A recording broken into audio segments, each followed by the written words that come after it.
하나님 말씀 사도행전 21장 17절에서 36절입니다. 사도행전 21장 17절에서 36절까지 교독하시겠습니다.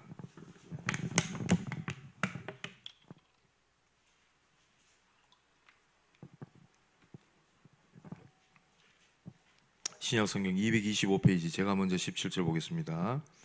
예루살렘에 이르니 형제들이 우리를 기꺼이 영접하거늘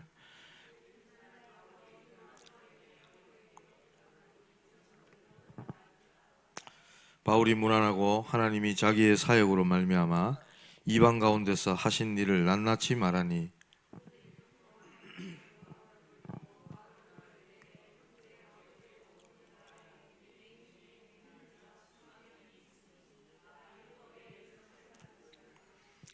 네가 이방에 있는 모든 유대인을 가르치되 모세를 배반하고 아들들에게 할례를 행하지 말고 또 관습을 지키지 말라 한다 함을 그들이 들었도다.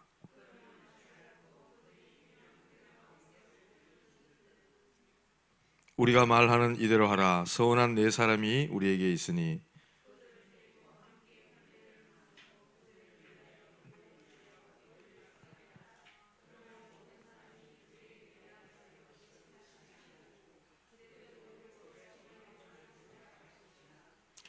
주를 믿는 이방인에게는 우리가 우상의 제물과 피와 목매어 죽인 것과 음행을 피할 것을 결의하고 편지하였느니라 하니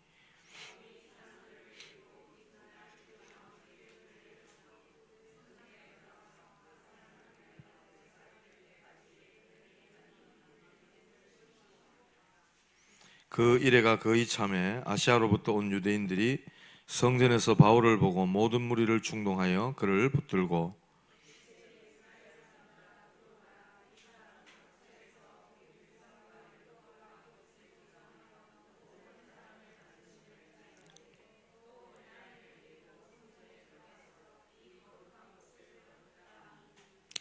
이는 그들이 전에 에베소 사람 드로비모가 바울과 함께 시내에 있음을 보고 바울이 그를 성전에 데리고 들어간 줄로 생각함이러라.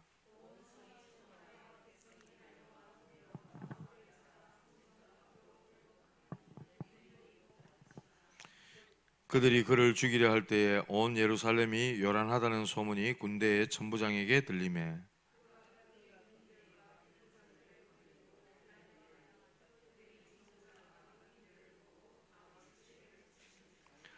이에 천부장이 가까이 가서 바울을 잡아 두 쇠사슬로 결박하라 명하고 그가 누구이며 그가 무슨 일을 하였느냐 물으니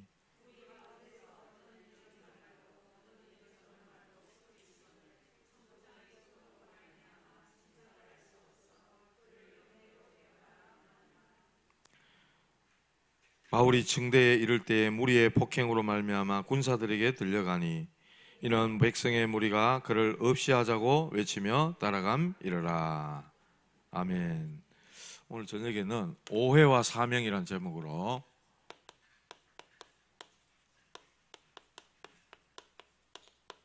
말씀을 함께 나누겠습니다.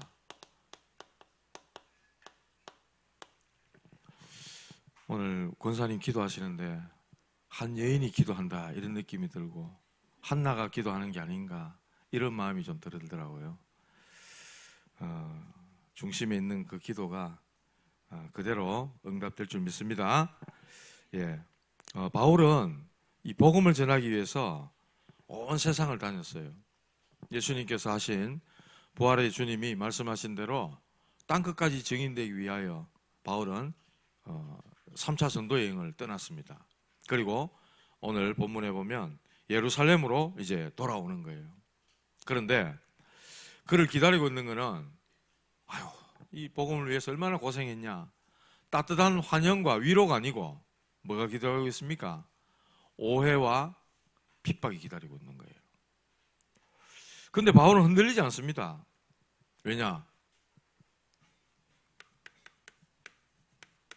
바울은 부활의 주님으로부터 아나니아 다메섹 지역에서 자기를 데려다가 눈을 씻어주고 기도해주고 주님이 부활의 주님이 나타나서 말씀하신 것을 전해주었던 아나니아를 통해 들은 부활의 주님이 자기를 향해 주신 말씀 이게 있었거든요.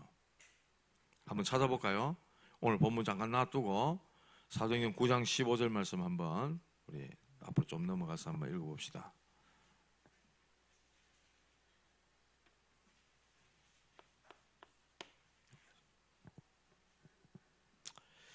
찾았습니까? 우리 다 같이 한번 읽어봅시다. 주께서 이르시되 가라, 이 사람은 내 이름을 이방인과 임금들과 이스라엘 자손들에게 전하기 위하여 택한 나의 그릇이라. 그가 내 이름을 위하여 얼마나 고난을 받아야 할 것을 내가 그에게 보이리라 하시니. 이미 부활하신 주님을 통해서 이렇게 해서 주님이 나에게 찾아오셨구나. 뭡니까? 이 사명에 대한 걸 누구보다도 분명히 붙잡고 있었던 사람이 바울이었어요. 그렇기 때문에 오해와 억측과 무성한 소문과 많은 핍박들이 있었지만 바울은요 흔들리지가 않는 거예요. 흔들리지 않는 여러분 되시기 바랍니다. 흔들리면 안 됩니다. 복음 위에 살아갈 때 복음 위에서 살려고 하는데 이런 오해와 또 비난과 또 뭐가 있습니까? 오해와 비난과 또 누명, 우리는 또 특히 이단이라는 누명을 쓰고 있잖아요. 이런 일이 우리에게 닥친다 할지라도 전혀 흔들리지 않는 게 전도자고 제자입니다. 제가 문경에 사역을 이래 좀 다녔는데 거기 이제 교회를 개척하자 이래가지고 교회에서는 이제 말씀을 하셔서 이제 다녔거든요. 거기 지역에 어떤 업인데 그 사과 농사를 짓는 집사님 부부가 계십니다. 이분들은 아버지 때부터 그 마을에 쭉 사셨던 아주 그 마을의 이제 주민이죠. 아버님은 장로님이세요. 나이 연세가 90 넘어갖고 소천하셨는데 장로님이시고 가족들이 다 믿습니다. 다 믿는 가족이라. 그런데 그 마을에 업이니까 뭐 동네 개발이 뻔하잖아요. 다락방 전도운동 한다는 이유로 딱 이래 된 거예요. 그러니까 거기 마을에서 학교를 다니고 동창들이고 나가면 전부 뭐 누구 떼기 뭐 다 알잖아요. 마을에서 이래 되니까 생활이 어떻게 되겠어요? 쳐다보는 눈이 저 이다이다. 이상한 교회다. 이런 어떤 오해와 누명들. 그 마을에서 살아가기 힘든 거예요. 어떻게 보면. 작으면 작을수록 더 그런 것 같아요. 오히려 대구같이 큰 이런 넓은 지역 같으면 뭐 많은 사람들이 뭐 몇백만 명 있으니까 모르잖아요. 그런데 마을에 뭐 아랫집에 누구 집에 가면 다 아는 동네에 교회 다니는데 이단이다. 오해와 누명이. 이분들을 얼마나 힘들게 하는지. 계속 대를 이어 살아오는데도 그러니까 그런데도 이분들은 변함이 없는 거예요. 변함없어. 꾸준해 그냥. 왜냐? 말씀을 들으니까 오랫동안 믿어왔지만 종교생활했던 본인들의 그 영적 상태가 보이고 복음에 대한 내용이 너무 맞거든. 너무 답이 되거든. 자기 인생 내에 있어서. 그리고 인생들을 쳐다보거나 사건 문제를 볼 때도 하나님 떠나서 와진 문제가 맞거든요. 그 배후의 역사는 사단의 역사로 죄의 종이 돼서 저주가 오고 재앙이 오는 게 맞거든. 그러니 이 말씀을 떠날 수가 없는 거예요. 예수님 물었어요. 베드로에게. 사람들이 떠나가니까 너희도 가려느냐? 베드로가 뭐라 합니까? 영생의 말씀이 주께 있사오니 우리가 어디로 가오리까? 여러분들 영생의 말씀이 강단을 통해 선포된다면 함께 하시길 바랍니다. 아이고, 가지 마시고 같이 합시다. 이게 아닙니다 지금. 우리는 복음 때문에 부름받은 사람들이에요. 우리가 바울은 아니지만 이 시대에 구원받은 사람이고 구원의 복된 소식을 전해야 될 사람이라. 이런 엄청난 일들이 기다리고 있지만 흔들리지 않는 게 바로 전도자고 바울이었습니다.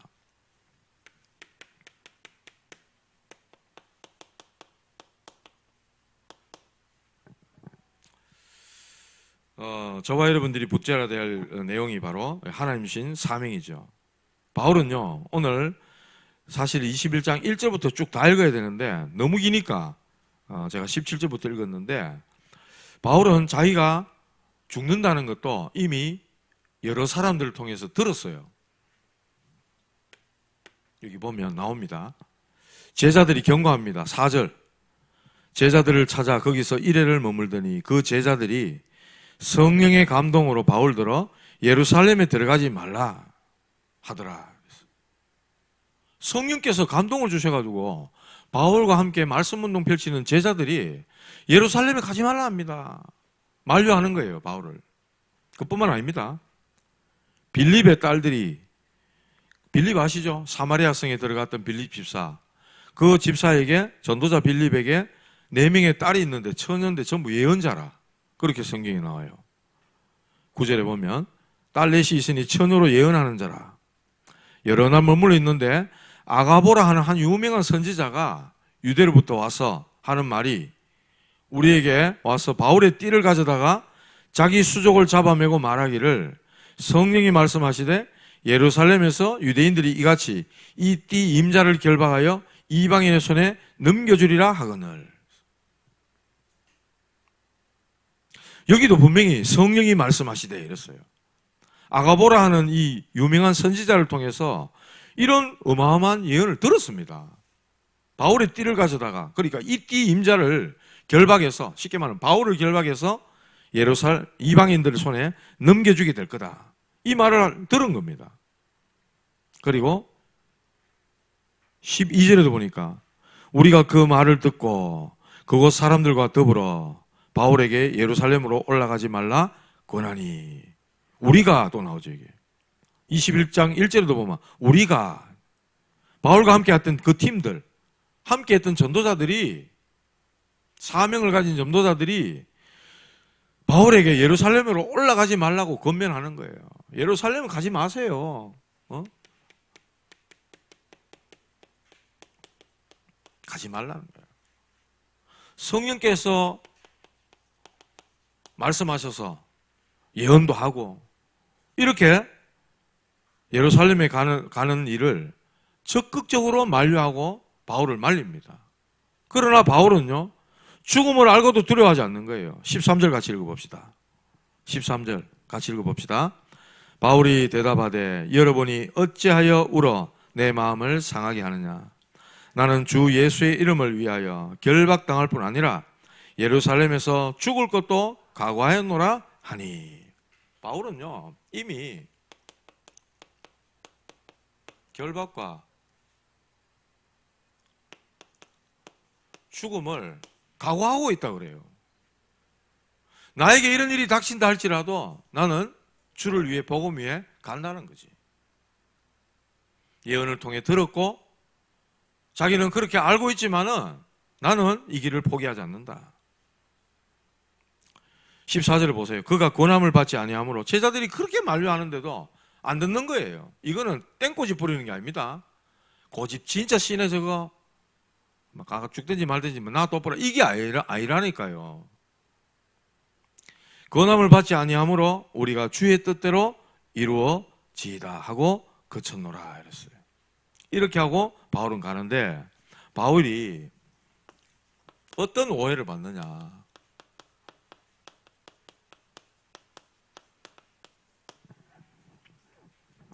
예루살렘 교회를 가죠.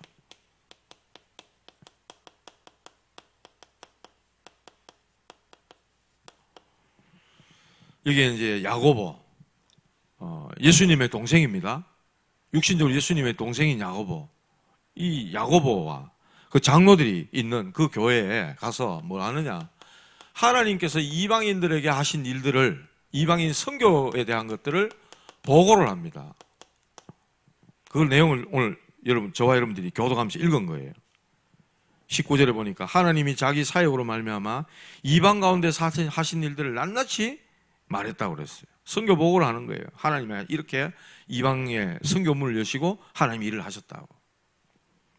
그러니까 그 소식을 다 듣고는 하나님께 영광 돌립니다. 당연하죠. 하나님이 하신 일이니까 하나님께 영광을 돌리는 거예요. 저와 여러분들 사역하고 나서 뭐 일이 일어나고 문제, 뭐 열매가 일어나고 역사가 일어난다. 하나님께 영광 돌리시기 바랍니다. 내가 내가 막 땡빛에 나가가 아침부터 나가가 밤 늦도록 사역 뛰고 현장 돌고 이랬더니 막 열매가 일어나고 역사가 일어나고 김밥 2줄 먹고 그냥 막 하루 종일 굶어가면서 현장 뛰었더니 막 그랬다 하면서 전부 내 영광 내 의 아닙니까? 뭡니까 그거?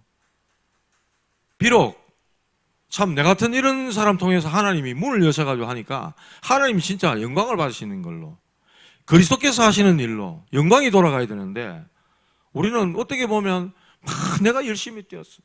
내가 막 쉬지 않고 뛰었어. 노력했더니 쉬지 않고 했더니 하루도 빠지지 않고 했더니 물론 지속은 중요한 겁니다. 지속은 중요합니다. 다락방 전도운동에 중요한 건 지속입니다. 중요합니다. 그러나 그 모든 영광이 사람이나 어떤 인간에게 누구에게 돌아가서는 안 되는 거예요. 하나님이 하신 일이라고 바울은 그렇게 영광을 돌립니다. 다 모든 교회에 영광을 돌립니다. 자, 그러고 나니까 뭐라고 하느냐?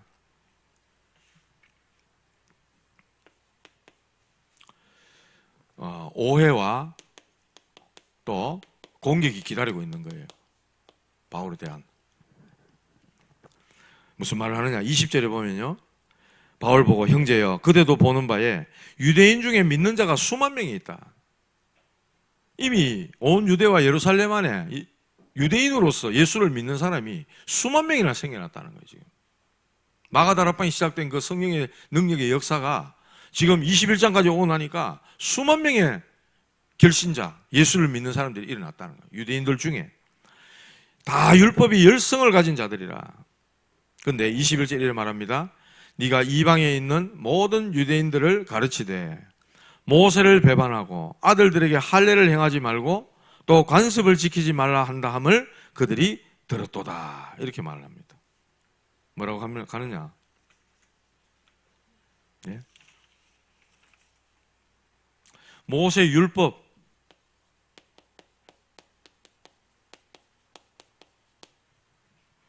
율법을 반대하라고 했다. 이렇게 가르쳤다. 그리고 아들들에게 자식들에게 할례를 받지 마라. 이렇게 가르쳤다는 거예요. 세 번째는 유대인들의 관습을 지키지 말라. 이렇게 가르쳤다는 거예요.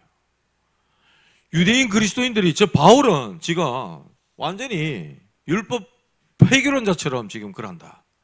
이런 식으로 율법을 무시하고 모세의 법을 버리라고 가르친다. 이렇게 지금 오해가 돼서 막 소문이 퍼져 있다는 거예요. 그 이야기를 하고 있는 거예요. 22절에 그러면 어찌할꼬 그들이 필연 그대가 온 것을 들으리니 그러면서 대안을 제시합니다. 그 대안이 뭐냐? 그 대안이 뭐냐니까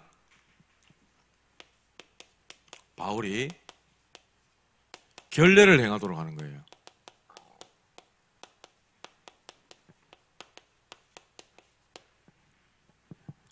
이 결례를 행한다는 게 뭐냐니까 모세 율법에 따르면 나시린에 대한 서원을 하려는 사람들이 성전에서 7일 동안 머물면서 제사도 지내고 하나님께 제사도 지내면서 8일째 되는 날에는 머리를 깎았다 그래요. 서원하는 사람, 뭔가에 자기의 어떤 하나님 앞에 뭐 어떻게 하겠다는 서원을 하잖아요. 한나가 하나님이 저에게 아들 주시면 아들을 나시린으로 하나님 앞에 드리겠습니다. 이런 게 서원이단 말이에요. 우리는 막 쓸데없이 막 그냥 막 내 기준, 내 기분, 내 감정, 내 느낌 따라 막 서원 막 해보잖아요.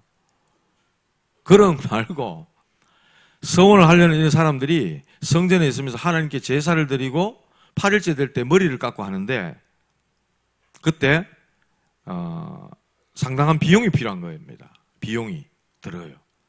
가난한 사람인데 이 사람은 나시린 서원을 한 거야. 그러면 그 사람을 위해서 비용을 대신 지불하는 게 굉장히 명예로운 일로 여겨졌다는 거예요. 그래서 이 야고보와 함께 예루살렘 교회 이 장로들이 바울 보고 뭐라 그러냐니까 그들 4명의 나시린이 있으니 그들이 결례를 행할 때 함께 행하고 비용을 내서 머리를 깎게 해라. 그러면 모든 사람들이 바울이 이렇게 가르친다는 것을, 오해된 것을 없앨 수 있지 않겠냐, 그 말을 하는 거예요. 그 말을 하는 겁니다. 그래서 바울이 율법의 전통과 관습을 존중한다는 그런 것을 보여줘가지고 사람들의 오해를 풀어주기 위해서 결례를 행하라고 이야기를 하는 겁니다. 그때 바울이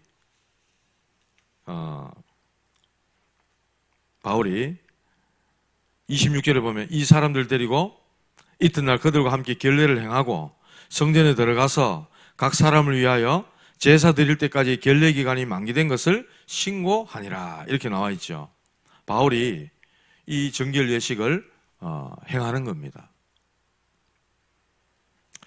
자, 이렇게 하고 있는데 이 사탄의 이 방해는 복음을 없애려고 하고 복음을 막으려 하는 이 사단의 방해는 참 끝이 없는 것 같아요. 유대인들, 그리고 종교인들, 이런 사람들을 동원해 가지고 27절에 보니까 그 이래가 거의 참에 아시아로부터 온 유대인들이 성전에서 바울을 보고 모든 무리를 충동합니다. 이제 사단의 역사가 어떻게 드러나냐니까 무리를 충동질합니다. 모든 무리를 충동하여 그를 붙들고, 바울을 붙들고 뭐라 그러냐, 28절 외치되 이스라엘 사람들아 도우라. 이 사람은 각지에서 우리 백성과 율법과 이곳을 비방하여 모든 사람을 가르치는 그자인데 헬라인을 데리고 성전에 들어가서 이 거룩한 곳을 더럽혔다는 거예요. 이방인을 말하자면 성전에 데리고 들어가서 성전을 더럽혔다는 거예요. 거짓 고발을 하는 겁니다. 사단은, 이 마귀는 거짓의 압입니다.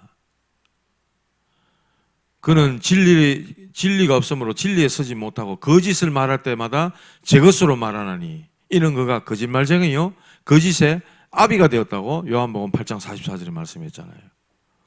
이 거짓말쟁이는 막 거짓을 막 총동을 합니다. 그래가지고 소동을 막 부립니다. 온 소동을 부립니다. 30절에 보니까 온 성이 소동했다 그랬어요. 백성이 달려와가지고 모여가 바울을 잡아가면 성전 밖으로 끌고 나가고 막 이런 일이 막 벌어지는 거예요. 막 죽이려 했다 그랬어요. 살이를 가지고 살기가 등등했다 이런 표현 있잖아요. 죽이려 했다 지금. 그들이 그를 죽이려 할 때에 바울을 아예 죽이려고 해버리는 거죠. 없애버리려고 했다. 예루살렘에 요란하다는 소문이 군대 천부장에게 들리는 겁니다. 이래가지고 이는 백성이 36절 보시면요. 이는 백성의 무리가 그를 없이 하자고 외치며 따라갑니다. 완전히 바울을 없애버리겠다.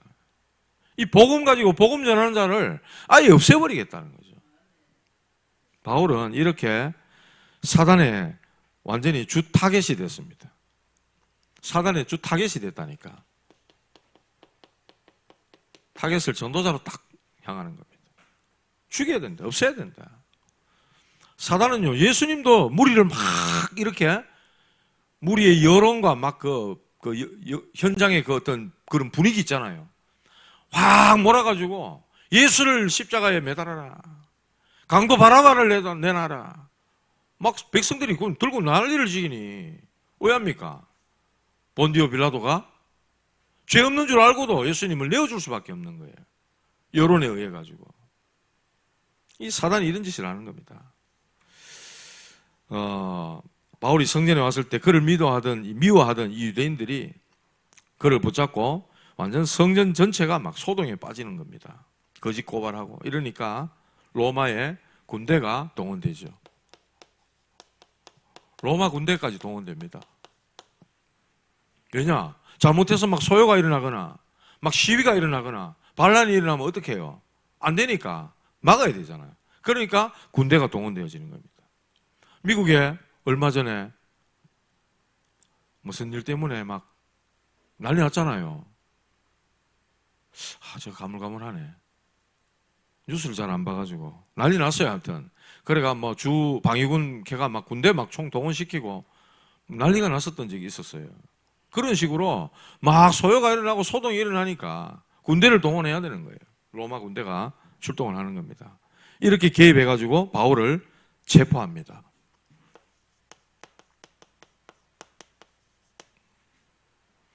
그리고 체포하고 나니까 뭐 사람들이 그러는 거예요. 뭐 이 사람은 이런 말하고 저 사람 저런 말하고 막 도대체 이 로마 군인들은 뭐 때문에 이 사람을 잡는지도 영문도 모르는 거죠. 그래서 영내로 데려가라 이렇게 명하고 무리들은 바울을 막 폭행하려 하고 이러니까 군사들에게 이제 들려가지고 바울은 영내로 들어가게 되는. 그래서 결국은 어떻게 되느냐? 하나님의 승리로 끝나는 겁니다. 아무리 복음을 받으려고 아무리 없애려 하지만은 결국은 복음이 승리하는 줄 믿으시기 바랍니다. 결국은 복음이 승리하는 거예요. 이 바울이 왜 정결여식을 하려고 하는가? 바울이 이 정결여식을 결례를 행했다는 이 정결여식을 하는 이유, 첫 번째, 교회의 권위를 존중하는 거예요. 바울은 교회의 권위를 절대적으로 존중하기 위해서 정결여식을 행한 겁니다. 예루살렘 교회는 사실 이방인 그리스도인들 없었어요. 전부 유대인으로서 그리스도인들이 수만 명이나 됐다고 얘기하지 않습니까? 이들도 주님의 백성이고 구원받은 사람들입니다. 그래서 이 바울이 복음 전파의 노선과는 조금 달랐지만은 그래도 그들을 형제로 생각하고 수용했기 때문에 교회의 권위를 존중해서 이 장로들과 야고보의 제안을 겸허히 수용한 겁니다. 두 번째로 바울은 유대인 그리스도인들이 모세 율법을 반대한다 하는 그런 오해와 의심을 없애기 위해서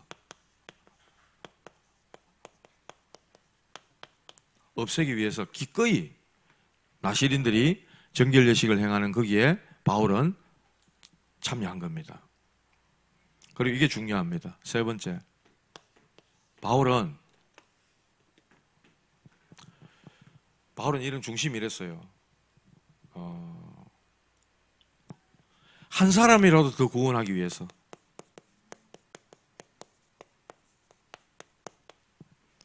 한 사람이라도 더 구원하기 위해서 바울은 그들과 같은 모양이 될 필요가 있었다는 겁니다.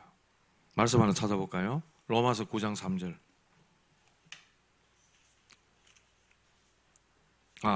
고린도전서 이거부터 찾읍시다. 고린도전서 9장 20절에서 22절. 고린도전서 9장 20절에서 22절까지 한번 읽어봅시다. 시작. 유대인들에게 내가 유대인과 같이 된 것은 유대인들을 얻고자 하며 율법 아래에 있는 자들에게는 내가 율법 아래에 있지 아니하나 율법 아래에 있는 자같이 된 것은 율법 아래에 있는 자들을 얻고자 하며 율법 없는 자에게는 내가 하나님께는 율법 없는 자가 아니요 도리어 그리스도의 율법 아래에 있는 자이나 율법 없는 자와 같이 된 것은 율법 없는 자들을 얻고자 하며 약한 자들에게 내가 약한 자와 같이 된 것은 약한 자들을 얻고자 하며 내가 여러 사람에게 여러 모습이 된 것은 아무쪼록 몇 사람이라도 구원하고자 함이니. 이게 바울의 마음의 중심이었어요. 율법 있는 자들에게는 율법 있는 자처럼 하고 율법 없는 자들에게는 율법 없는 이방인처럼 또 그들에게 맞춰주는 것은 아무쪼록 그 한 사람을 얻기 위함이다. 약한 사람에게 약한 사람처럼 맞춰주고 이게 전도자의 중심이었다니까요. 로마서 9장 3절.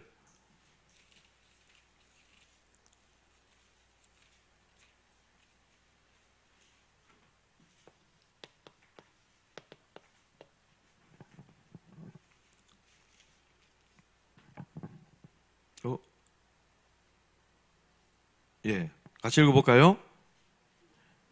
나의 형제 곧 고륙의 친척을 위하여 내 자신이 저주를 받아 그리스도에게서 끊어질지라도 원하는 바로라. 이게 뭔 말입니까? 바울은 내가 그리스도에게서 저주를 받아 끊어진다 할지라도 내 고륙 친척, 유대인 그 한 사람을 구원하기를 원한다는 거예요. 이게 바울의 마음이고 중심이었어요. 사랑하는 성도 여러분, 우리가 때로는 복음 때문에 뭘 한다고 하고 이렇게 하지만은 사람들로 하여금 오해받을 때가 있습니다. 저 왜 카노? 이러면서 오해할 수도 있고요. 비난받을 수도 있고요. 핍박들을 수도 있고요. 하나님을 위해, 교회를 위해, 주를 위해 막 있는 중심을 다해가 헌신했는데 사람들로부터 혹은 오늘도 보면 바깥의 유대인들 아니고 유대인으로서 그리스도인된 사람들, 그 사람들이 오해를 했다니까요.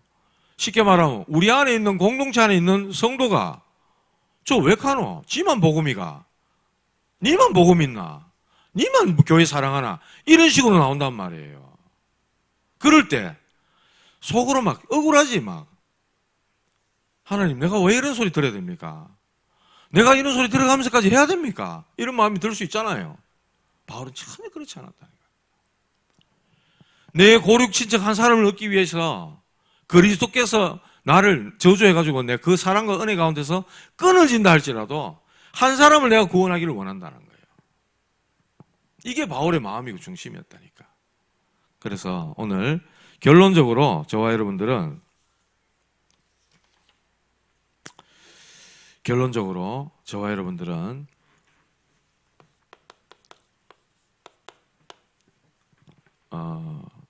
수많은 오해나 이런 나에 대해서 비난하거나 내가 정말 하나님의 선한 일을 위해 한다고 했는데 돌아오는 것은 막 이런 오해, 비난, 누명들 막 이런 일들이 막 일어난다 할지라도 여러분 절대 흔들리지 마시기 바랍니다. 하나님이 하시는 일은 안 흔들리거든요. 변함이 없거든요. 사람들은 늘 그렇지만 이래도 겠다 저래도 겠다 이쪽 붙었다 저쪽 붙었다 이게 우리 사람의 모습 아닙니까? 하나님의 말씀과 하나님이 하시고자 하시는 일은 변함이 없어요. 예나 지금이나. 예수 그리스도는 어제나 오늘이나 영원토록 동일하시다 그랬잖아요. 흔들리지 마시기 바랍니다. 제발. 예. 결국은요 진리는 승리하게 돼 있고 시간 지나고 나면 결국은 알게 돼 있습니다. 여러분이 순수하게 동기 없이 뭔가 세상 뭐라 해야 될까 내 이익 추구하지 않고 내가 하나님 앞에 했던 게 나중에 시간 되면요 다 알려지게 돼 있고 알게 돼 있습니다. 그러니 이런 사람들의 오해 이런 것 때문에 시험 들거나 흔들리거나 그렇게 하지 마시기 바랍니다. 하나님은 저와 여러분들 구원하셨다면 구원받은 우리에게 사명을 주시는 거예요. 오직 성령이 너에게 마시면 너희가 권능받고 예루살렘, 온 유대, 사마리아 땅끝까지 이르러 내 증인 되리라 말씀하셨잖아요. 사명 주셨어요. 사명 가진 자는 사명 때문에 사는 겁니다. 사명 때문에 견디고요. 사명 때문에 가는 겁니다. 이게 전도자의 존재 이유예요. 사명 때문에 가는 겁니다. 사람이 알아주기 때문에 합니까? 목사님이 알아주고 막 칭찬해주고 강단에서 얘기해주기 때문에 그래 하는 거예요? 절대 그런 거 아닙니다. 알아주든 안 알아주든 주와 복음을 위해서 가는 거예요. 사명 있게 가는 거예요. 그래서 바울은 얘기하잖아요. 나의 달려갈 길과 저 뒤에 나옵니다. 주 예수께 받은 사명 곧 하나님의 은혜의 복음 증거하는 일을 마치라 하면 나의 생명조차도 조금 더 귀한 것으로 여기지 않는다. 이거 앞에 나온 거네요. 앞에 나온 말씀이에요. 결박과 죽음을 자기는 각오했다고 말씀합니다. 그렇기 때문에 오해와 모함, 억울함, 핍박 이런 것들 우리도 삶 속에서 얼마든지 당할 수 있다. 예수님도 그렇게 당했어요. 바울 전도자도 당했습니다. 나는 뭐 특별합니까? 나는 그 제자잖아요. 그리스도의 제자잖아요. 그리스도의 제자는 교회 제자고요. 현장 제자고요. 말씀 제자입니다. 그 제자가 맨날 흔들리면 어쩌단 말입니까? 초보가 흔들리고 더버가 흔들리고 날씨 좋으면 놀러 가야 되고 주의 일을 언제 할 겁니까? 흔들리지 말고 사명 붙잡고 가시기 바랍니다. 저 역시도 마찬가지. 여러분도 마찬가지. 누가 칭찬해주고 물론 칭찬은 고래도 춤추게 한다 하더라고. 잘한다 잘한다 하면요 막 고래가 춤을 춘다 그러잖아요. 그런 칭찬 하나 없다 할지라도. 하박국의 선지자가 그런 말 하잖아요. 무화과 나무에 열매가 없고 포도나무에 뭐 소출이 없고 밭에 식물이 없고 외양간에 소가 없고 우리의 양이 없을지라도 나는 나의 구원의 하나님을 인하여 기뻐하고 기뻐하리라. 이게 하박국 선지자가 하는 고백 아닙니까? 저와 여러분들은 그리스도와 하나님 나라 이 축복이 우리의 배경입니다. 이것 붙잡고 주님이 축복하시는 그 길을 가시기를 바랍니다.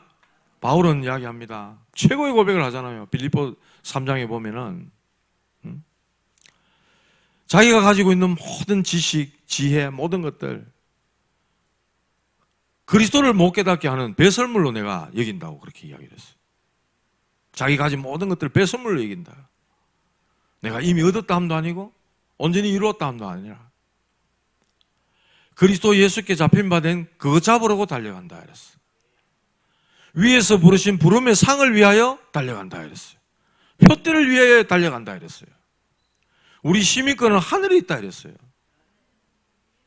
하나님이 이런 고백, 최고의 고백을 하는 전도자를 하나님은 들어 쓰실 수밖에 없는 거예요. 하나님의 손에 붙들려서 멋있게 쓰임 받는 사명 감당하는 전도자들 되시기를 주님의 이름으로 축복합니다. 하나님 감사합니다. 우리가 복음 때문에 이런 오해와 누명과 비난과 많은 어려움들을 겪는다 할지라도 하나님 나를 사명자로 부르셨고 전도자로 부르심에 대한 이 약속을 굳게 붙잡고 흔들리지 않고 언약의 여정을 걸어가는 우리 모든 창녕 함께하는 교회 성도들 되게 하여 주시옵소서. 이들의 믿음과 중심을 보시고 하나님 영광을 받으시고 이들이 가는 모든 현장에 흑암 세력을 꺾으시며 하나님의 나라를 이루시며 주의 영광을 나타내는 복음사에게 중요한 문들을 하나님 열어 주시옵소서. 우리 여름 성경학교를 놓고 또 함께 기도하고 있습니다. 아버지 하나님, 우리의 후대들이 주 앞에 나와서 말씀을 듣고 은혜를 받고 정말 하나님의 자녀의 축복을 누리고 주신 사명을 깨닫게 되는 귀중한 여름 성경학교 될 수 있도록 하나님이 이 모든 행사들을 이끌어 주시고 진두지휘하시며 주님께서 역사하여 주시옵소서. 우리는 수종 들고 심부름하게 싸우니 하나님이 하신 일을 볼 수 있도록 하나님 우리 모임 가운데 임하여 주시옵소서. 예수님 이름으로 기도드립니다.